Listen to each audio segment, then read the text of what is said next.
Kwame, a 9-year-old boy, found a tiny kitten near a bush just around his home. The kitten was dirty, hungry, and its hind right leg was fractured. She was crying continuously, and Kwame immediately took it in. He named it Yellow, and the two became inseparable.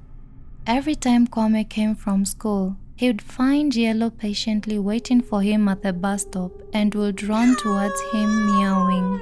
She would purr loudly and brush up against Kwame's legs. Then one day, just out of the blue, Yellow went missing. Kwame searched for her everywhere, but Yellow was never found. Kwame's neighbor happened to be his school friend. His name was Roy. With time, he grew jealous of Kwame and his pet, Yellow. He hated the fact that his friend spent more time with his cat than him. One afternoon, as he was heading home, he had a cat meowing just behind him. He quickly turned to find Yellow staring at him, her tail flailing happily. She walked towards him and brushed herself against his legs, purring and making cute little noises. He smiled as an evil plan formed in his mind. He bent down to pet it, and it purred louder. He gently picked it and closed the door behind him. Yellow didn't resist. She appeared so calm in his arms and started licking his bare hands. Roy was home alone that day, and that was all he needed to execute his plan. He went to the basement, and before Yellow knew what was going on, Roy hit her with a hammer. He watched the poor cat breathe its final breath after hitting it several times again. Roy then got rid of the cat and cleaned up the whole place.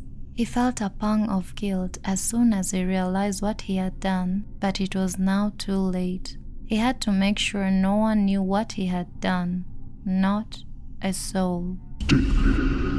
Few weeks passed, and Roy seemed to have forgotten the incident. He then started hearing meowing and purring sounds whenever he was home alone. He would brush it off and would continue doing whatever he was doing. One night he woke up terrified. He had a nightmare. He sat in his bed hyperventilating and confused. As his eyes adjusted to the dark room, he saw two big yellow eyes staring at him. He felt his heart drop when he realized what he was looking at. It was Kwame's cat, Yellow. His body was damaged, and what looked like blood was still oozing from its wounds. Roy screamed his lungs out, and when his parents rushed to his room, the cat was nowhere in sight. Roy then became paranoid and couldn't sleep for days. His parents didn't know what was happening to their son, and they even took him to the hospital.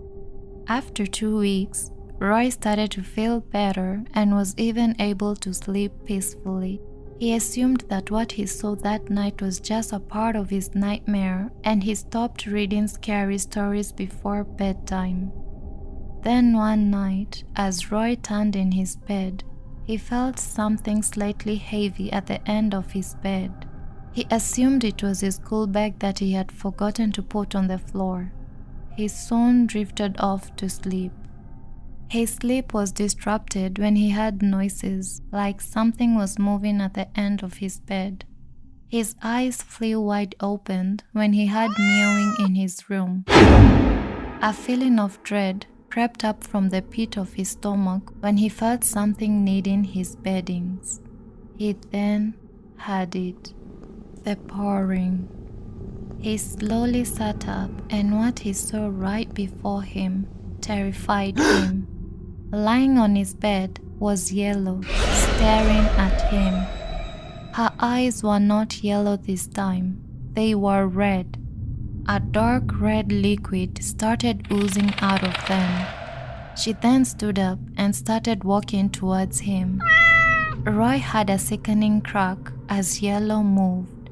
Her left ear was still torn and the right one still hanged loosely.